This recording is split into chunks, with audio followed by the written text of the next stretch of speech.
Hi, I'm Aaron Larsen. I'm the founder of grandparentsacademy.com, which was the first online academy for grandparents in the world and remains the leader in grandparent education. And I'm here today to talk to you about what grandparents who are facing alienation and estrangement can do to take that step forward, to make progress in your reconciliation. And this is what every grandparent can do, no matter where you're at in the process, whether this is something that is new and fresh in terms of, maybe you just got the text yesterday that said, you no longer can see your grandkids.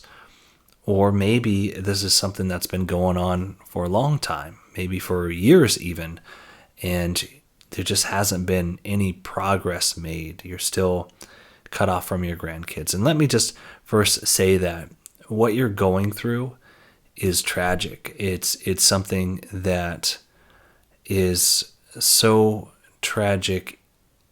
It's almost hard to imagine that families can treat each other this way. I know when I first learned about alienation and estrangement between grandparents and their adult children and ending up in cutting off their grandchildren from them. It was several years ago, and it was after I had started Grandparents Academy while living in my Granny Grit's basement. I started Grandparents Academy as a way to help grandparents throughout the world. I thought there was a need to provide educational resources that can help nurture this strong and unique bond that can exist between grandparents and their grandkids. And there's so much opportunity for that bond to be even stronger in the modern world with the technology that we have. And I was so excited. I started creating all these resources on how to use social media and creating all these posts, and then in master classes and etc. events. We have the world's largest event, a celebration, and educational conference for grandparents called Grandparents Week. I mean, we have all of these things. And it was about, several years ago, I'd say 7 or 8 years ago, I started to read up more about alienation and estrangement and started to work with various organizations, including Alienated Grandparents Anonymous and Amanda, working closely, learning more from her, providing my own expertise, bringing experts together to help grandparents like you who are going through this to make progress, to take a step forward in your reconciliation journey, because I believe it's critically important for families to have that bond, for grandparents specifically to have the opportunity to develop that strong bond with their grandkids, because it's not only good for the grandkids, I mean, studies show this, but it's also good for you as the grandparent, and it's good for the parents. It can be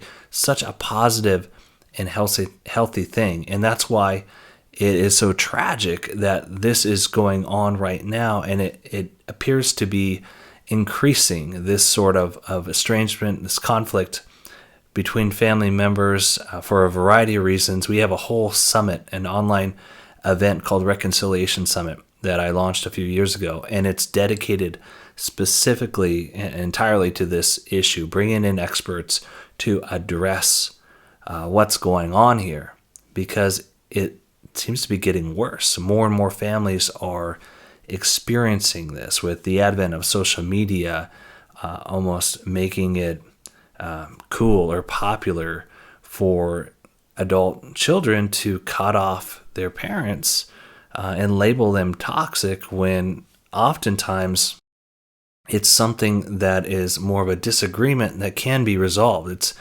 It's a conflated definition of what toxic is. And, we're seeing a lot of this happen, and it's not fair. It's not fair to the grandparents, you who are watching this, but it's really not fair for the grandchildren. And so all that being said, I understand, from my research and working with grandparents directly, how traumatic this is. I understand how invisible this is to the world around you, how you might feel completely alone, voiceless even, that you might even feel unsupported along your journey, maybe unsupported from a societal lens because it's not an issue that is often brought to light. It's sort of a taboo issue that gets shrouded and hidden because there is often guilt and shame associated when this happens within a family. And so I want you to know that I understand what that is, what that looks like, and I've seen and worked with grandparents who have overcome it, who have reconciled with their families, who might not have the best relationship right now with the adult child who has alienated or estranged them in the past, but they have a functional relationship that allows them to spend time with the grandkids. I even have, one grandparent I worked with who she thought this was just impossible, that there was no way that she'd ever see her grandkids again. And she went to great lengths to try to see them, spent thousands and thousands and thousands of dollars before I met her, going through the court system, and it didn't work out for her. And she thought there was no way. She even got to a point where, it was hard for her to see what the reason for living was. I mean, it got to that point, right? And maybe you're feeling that way. And what I want to tell you, and what I told this grandparent, is there's always hope. Don't give up.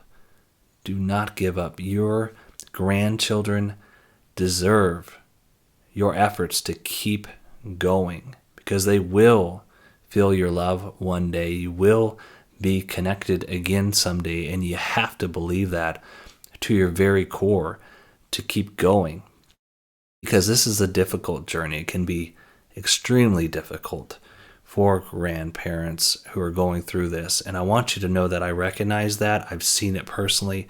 I've seen and worked with grandparents who have overcome it, and there is hope, and you gotta believe that. So my story a little bit before we get into the what every grandparent can do to move forward. I had the blessing of knowing many of my grandparents throughout my life. They poured into my life. I know what it's like to have a strong bond with grandparents growing up. And even in my adult years, I had the opportunity to live with my grandparents after college and caregive for my grandpa in his final year. And I learned so many valuable life lessons from that experience. In fact, that's what really inspired this whole idea of Grandparents Academy, and showed me how important this relationship is, especially in today's world where there are so many dangers and distractions.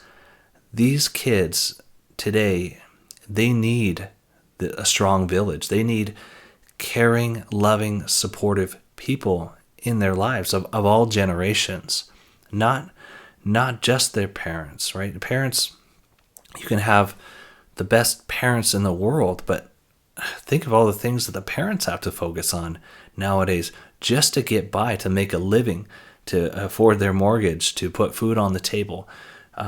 They have to think about the effects of technology and how that's incorporated into the lives of their children. They have so much going on in their own lives, and as parents, we need, and I'm speaking as a parent of young children myself, we need a village. We need caring adults in our lives, and I believe we need grandparents pouring into the lives of our children who are intentional and proactive and loving and caring, because that is what's going to help us turn this world around. It's going to help us provide a future where our generations can thrive, where children can thrive, where they can grow up in a safe environment and they can be who they were destined to be.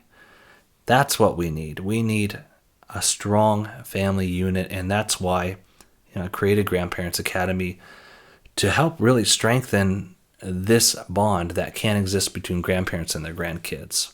Now, just like any family, I have, situations in my family where, for example, I found out that I actually have a different father in my early 30s. That was quite a surprise.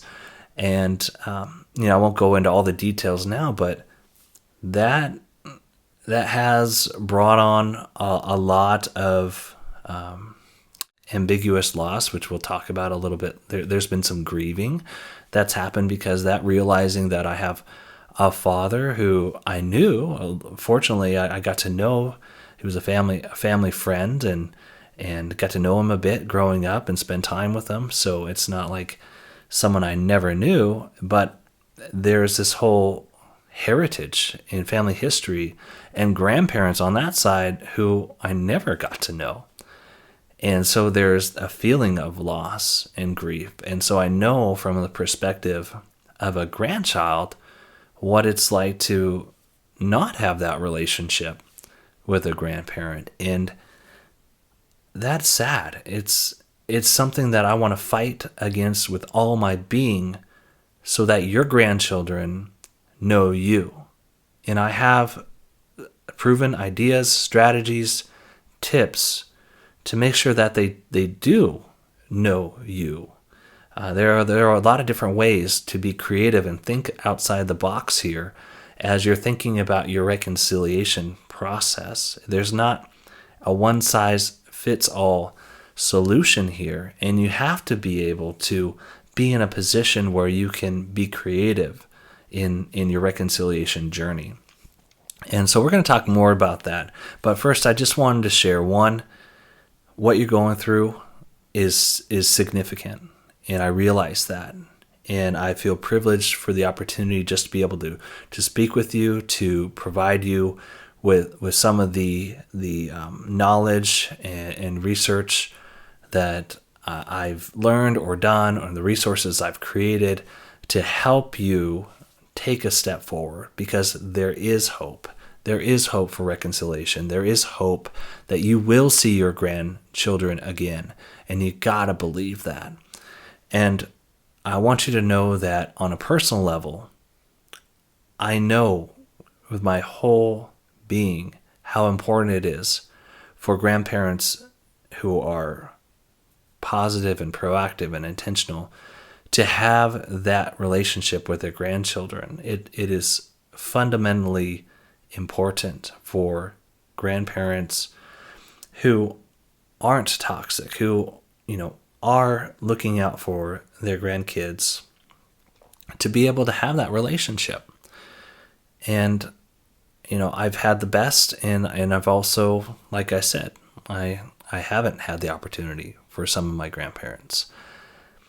And that's how my life has been. But your grandchildren can know you. And again, I'm going to share some ideas for you that will help you with that. So getting started here, what's one way that, one thing that grandparents can do, every grandparent who is watching this, one thing that you can do, even if you feel like completely powerless right now, one thing you can do to make a positive step forward is to prioritize your health.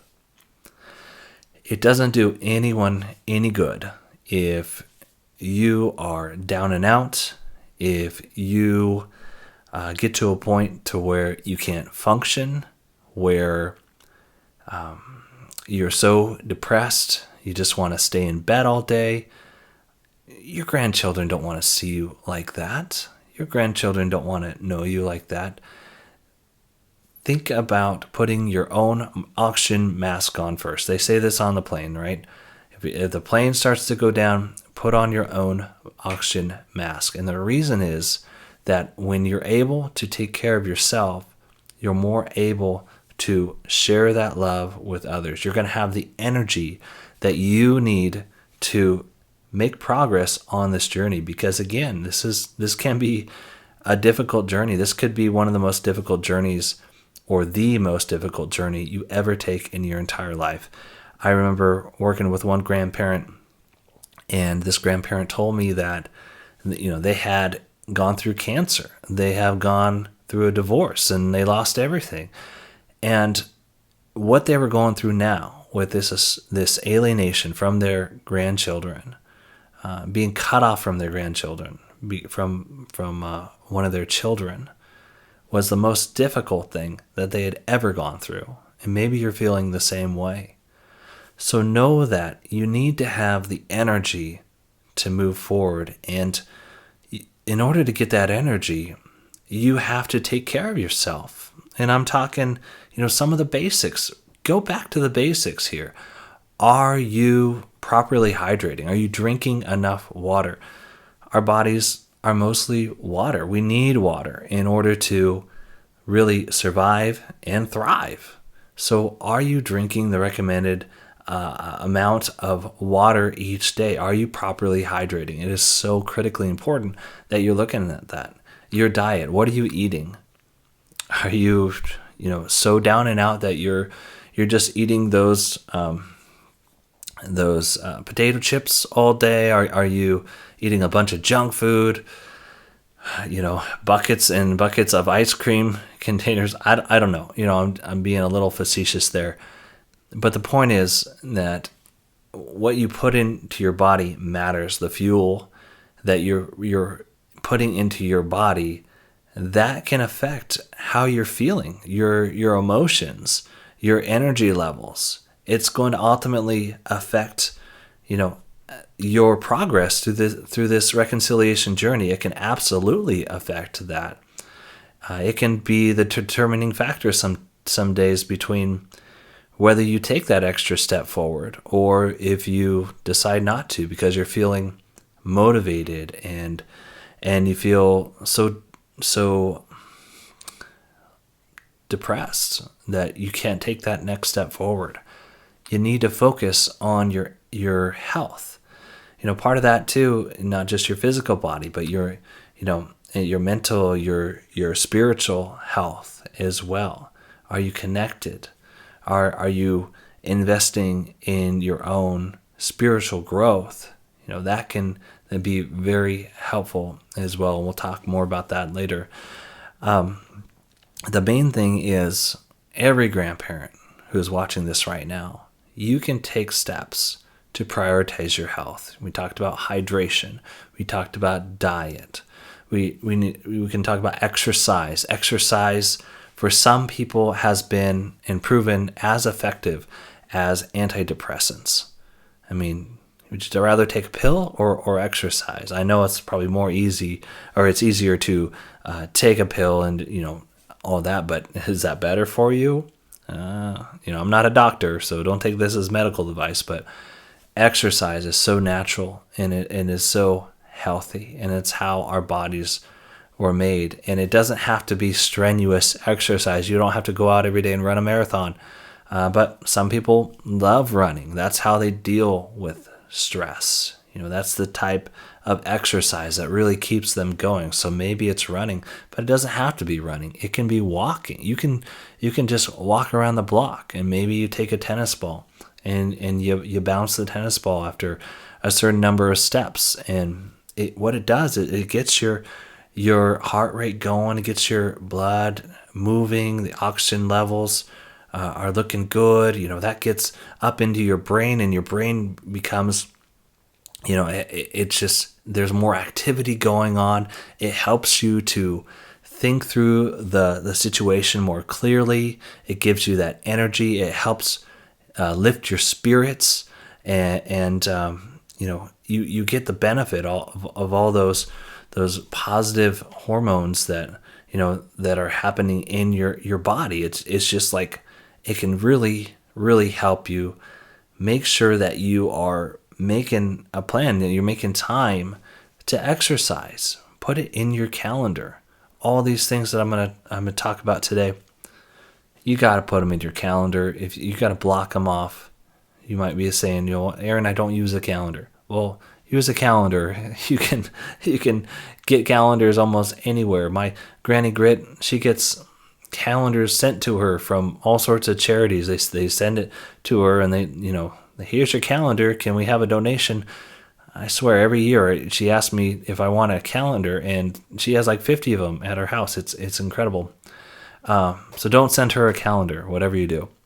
But you can find calendars. You can go buy a paper calendar if you want. You can find them anywhere. Most, office supply stores. You can find them on various online sites. Or you can, put it on your phone. A lot of phones have calendars built in, or you could use something like Google Calendar, or, there are free options out there.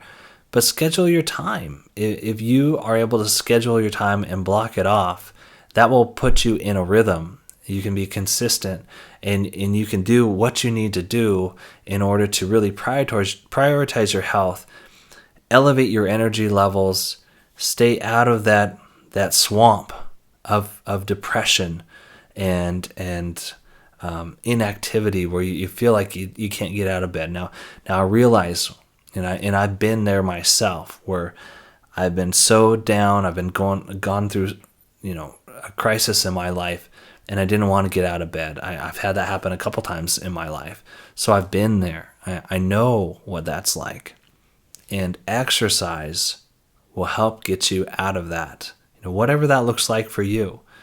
You could be doing yoga. You could be just doing light weightlifting. I mean, there's a lot of different ways you can exercise, but find one that's right for you and make it a habit. Be consistent. When you prioritize your health, that's going to give you the energy to move forward. It's going to help give you the clarity to move forward as you go through this reconciliation journey. The next thing that every alienated or estranged grandparent can do is research your rights. Now, there's a lot of question out there about whether or not grandparents have rights to their grandchildren. And I can tell you that from what I've learned in this from various attorneys, family law attorneys, and the research that I've done, essentially grandparents do have rights, but they vary. Like the definitions of these rights vary in the United States based upon the state and what each individual state decides in terms of access and visitation, etc. So it's really important for you to research what are your rights as a grandparent.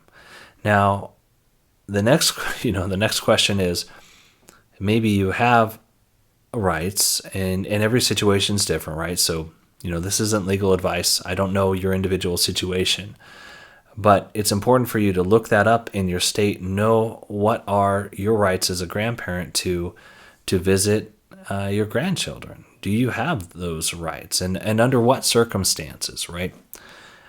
Some states are more lenient on that than others. I can tell you that if you have documented evidence of being in relationship with your grandchildren, so maybe you babysat them for years, or they lived with you for years, and there's evidence that you have a strong bond, that if they were taken away or denied access from you, that it could likely harm the grandchild, maybe mentally, right, or psychologically. If you can make a case for that, that might be, that might help you gain access.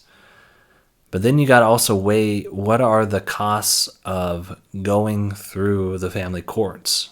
What does that look like for your family? Yeah, for one, there's a financial cost, right? There's thousands, you can spend thousands of dollars in this process. I know a grandparent who spent thousands of dollars on this, like thousands of dollars, a lot of money, and they weren't successful. Judge denied them, not once, multiple times. And not only did this grandparent pay their legal fees, but they paid the legal fees of the adult child too. I'll tell you what, it can be financially draining. You might not be in a financial situation where you can afford to do that. And then let's talk about the other costs, which are the costs on the relationship. It can be like performing surgery with a chainsaw in some cases.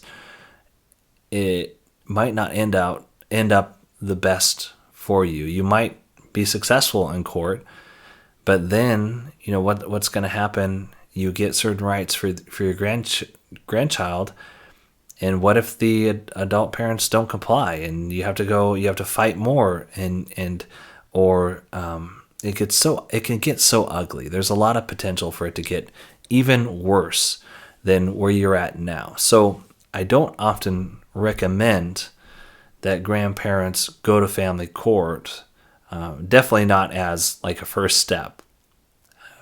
It can be a last resort in some cases, and in some cases, where there's physical abuse, and there's other things going on where it is so critically important for grandparents to step in for the safety of their grandchildren. That's another matter.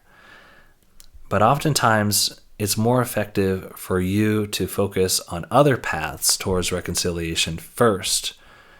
But it also is important for you to know what your rights are. So whatever grandparent can do right now, make sure you know what are your rights to your grandchild. And it's often, it's based upon the state, if you're in the United States, the state where your grandchild resides. So you need to look at those laws.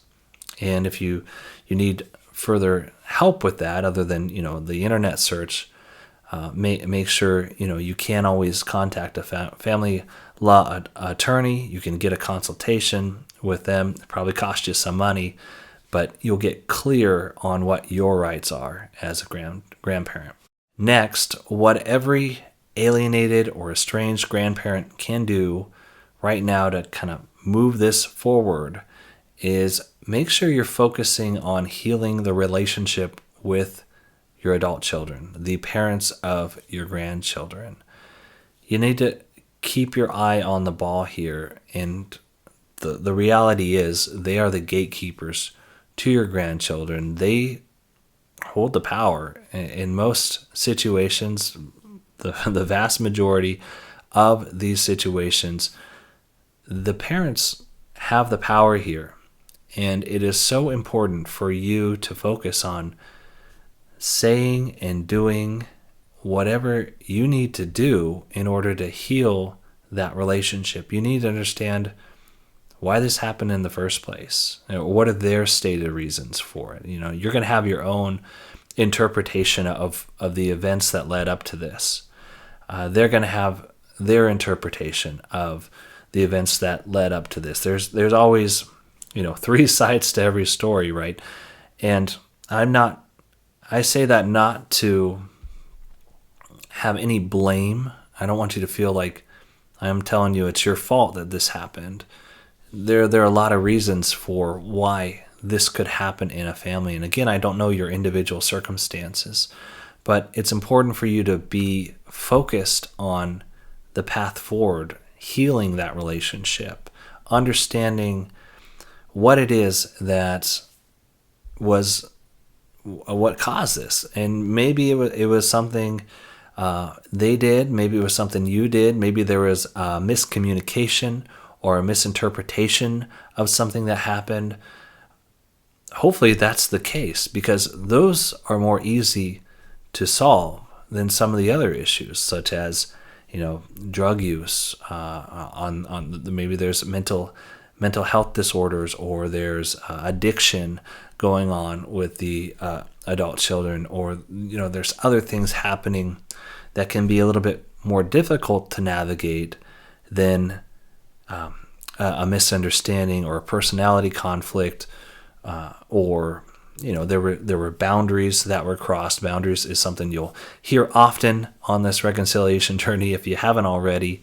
If there are boundaries that were crossed, then there has to be some effort on your part, right, to heal that relationship, to acknowledge what had happened, and to help move forward. And we're not going to get too much into the strategies for that, but what I would say is important for you to be strategic when it comes to that and committed to healing the relationship. It's not something that you flip a switch and all of a sudden everything is rainbows and unicorns again with this relationship. It's something that's going to take time, and you're going to have to plant the seeds and nurture those seeds for this relationship to be healthy again. And sometimes it takes longer than others, right? But you have to be committed to the process and proactive, because look, the ball's in your court. Oftentimes, the parents, they know they have the power. They know that they control the access to their children and your access to their children as a grandparent. So oftentimes they're under no shot clock, or there's no urgency really on their part from their perspective. So you as a grandparent, you got the onus is on you to be proactive and be committed and be strategic. And I'm not saying that it's fair, but look, as you know, preaching to the choir here, life isn't always fair, and you get in situations where it's not fair. But what's important is that you get yourself out of this situation, and you can do it. And there's hope for reconciliation. There's always hope for reconciliation, but you have to be committed. You got to be strategic, and this is something that you got to make sure that it's something that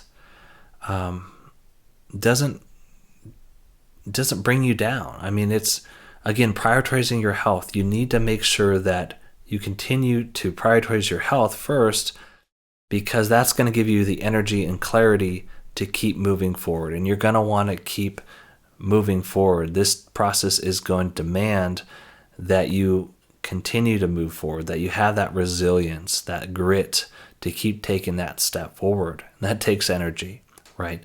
So again, focus on that relationship with the adult child, the parent of or parents of your grandchildren. Next, what every alienated and estranged grandparent can do right now to move things forward is keep loving your grandchildren. So why would I say something like that? Of course you love your grandchildren. Look, it can be discouraging in this situation. Grandparents have told me how discouraging it can be when they send gifts or they send a card for a birthday or a holiday, and they're not even sure that their grandchildren got it. They're not sure if it just ended up in the garbage or if their grandchildren even saw it. What I'm saying is, send that card anyway. Send that message anyway. Keep loving your grandchildren. Be proactive. Be committed. Keep making the attempt. Unless there's a restraining order against you in terms of that says, don't send the gifts, don't send the messages, the postcards, the letters in the mail. Keep sending them, because you never know when one might get through and they'll know your love, right? And if you had time with your grandkids before this happened and you made fond memories with them, embrace that. Embrace and believe in the fact that they're going to remember those memories, that those have been planted in their hearts and that bond is still there. And you got to believe that deep down inside, that they're not going to forget that, because you don't forget that as a kid. You don't forget those moments, those special moments. So don't let doubt creep into your own mind here. Don't be fooled and discouraged in believing that they'll never know you. Another thing you can do, and I highly recommend this is not something that is often talked about in this kind of the estrangement circles, but I believe that this is a path forward that needs more attention because it can be so effective. And that's what I call creative reconciliation. And part of creative reconciliation is taking on projects and initiatives that help you to continue to invest in your relationship with your grandchildren, even when you don't have access. Now, you might wonder, well, how do you do that? One way you can do this is by creating what I call a memory journal. And I have a whole masterclass on how to do this. And essentially what this memory journal is a journal that you can include your favorite memories. You can include information about family history. You can use this to cultivate certain values in the lives of your grandchildren. This is an expression and gift of love that you are one day going to give to your grandchildren. When reconciliation does happen, this is something that you give to them, and it demonstrates your unwavering commitment and love to them when you were separated. It shows them that you never gave up on them. It helps to facilitate the bond and relationship and this healing that will happen once you're reconciled. And like I said, I have a whole masterclass on this called Creating Memory Journals for Estranged Grandchildren. It's at Grandparents Academy. Be sure to check it out. It comes free with some of our memberships, our gold membership and our Creative Reconciliation Club membership. So take a look at those as well. But this is one of the ways that you can continue to love your grandchildren, to keep loving them. It helps you to find a productive use of that love that you feel for them rather than squashing it, because I know that, and I've been there, where you feel like that loved one is so far away and you just don't. Sometimes it's easier, you feel like it's easier, it's less painful for you to just block it out, to not think about the loss. This is a way to help you process that loss, to help you cope, to help you create something beautiful for your grandchildren that will help with that relationship once reconciliation can happen. You take that love that you're feeling for them and you put it in the creative memory journal, and this is something that is going to really help you. So definitely consider that. I also talk about a digital treasure chest, and this is something that you create online. There's a lot of different apps and websites that can help you with this. It could be even just folders on your computer that you structure in a way that contains various photos and videos that kind of tell your story. It helps you exercise your voice so that they truly know you from your own words. This is another example of a beautiful gift, a way to take that love that you're feeling for them and put it into a place that can be invested, so that that's what you're doing. You're planting seeds. You're investing that love into this digital treasure chest that they can enjoy later on, that will help them thrive in their lives later on. So that's another option. And then there's the physical world option, or equivalent of that, which is the memory box, which can be photos, heirlooms, things that you want to give to them that they can have, and maybe in their own homes one day, that can help show that love that you have for them, that can help pass on important family history that you want to share with them, and life lessons that are important for them to know about. That's another option. So there's the memory journal, there is the digital treasure chest, and then there is the memory box. Those are all three different ways that you can keep loving your grandchildren while you're disconnected, while you're separated from them. And again, like I said in the beginning, send those messages anyway. Send those birthday cards, send the gifts, unless there's a restraining order, there's some legal barrier from doing this, keep sending them, because you never know when one will get through. Next, what every alienated and estranged grandparent can do to move forward is assemble your support team. This is critically important. If you don't have a team of people supporting you, you need to put some effort into assembling that team, because this is not something you want to take on alone. And maybe you have been going alone for a long time. You know how draining this can be. And it's important that you're supported. Don't go out there alone on this thing. And it can be, when I talk about a team, it can be as simple as, do you have a supportive spouse? You may or may not, but that's an option. Of course, you could maybe have a pastor. You may or may not have one, but that can be an option. A trusted friend who is not going to, share everything that you say with your adult children. That's critically important. Privacy is so important in this. You want to make sure that they can be trusted with that information.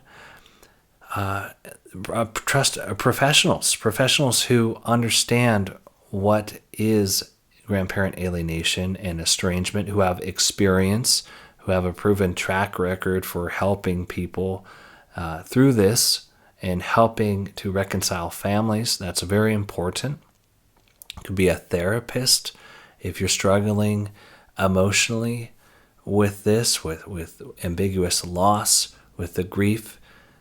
Look at therapy. Get someone who understands and is proficient in helping grandparents navigate this journey, who knows what grandparent alienation is. You can possibly, if you're going the legal route, definitely get a lawyer or attorney who is well-versed in grandparent alienation.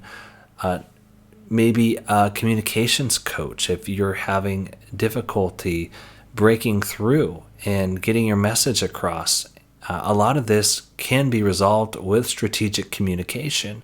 And so finding a communications professional, and that's my background, is helping individuals and companies communicate effectively and strategically. Finding a coach who can help you communicate and resolve this conflict through your words and actions, that can be possibly what's needed to make a breakthrough here. But it's important that you make the effort to look at your situation holistically. What are your needs? How are you supported emotionally? How are you supported physically? How are you supported in your reconciliation efforts in terms of how you are crafting the messages you need to send to the adult child, and what are you saying to them? Do you have an objective and knowledgeable professional who can help you create those messages, right? And really make an impact here. The point is, don't go out in this alone. Make sure that you surround yourself with the right people, and that can make all the difference. And finally, one thing that every alienated or estranged grandparent can do right now to move things forward is pray. There is power in prayer. I've seen it happen in my own life, and I can tell you that with God, all things are possible. You shouldn't go this journey alone. And who better than God to come along this journey with, to help you through this, and to put the right people in your life to assemble that team. Don't forget to include God in this journey, because even if you don't consider yourself religious, God is with you, is always with you. And through prayer, you can talk to God, you can bring what you're going through to God, and God will never leave you. And all things are possible. There is hope for reconciliation. You will see your grandkids again one day. And these steps, I hope, will serve you, these ideas, these suggestions. And if you're looking for more resources, be sure to check out grandparentsacademy.com. In the description, there are several links. We have masterclasses on creating memory journals for estranged grandchildren. We have events like Reconciliation Summit.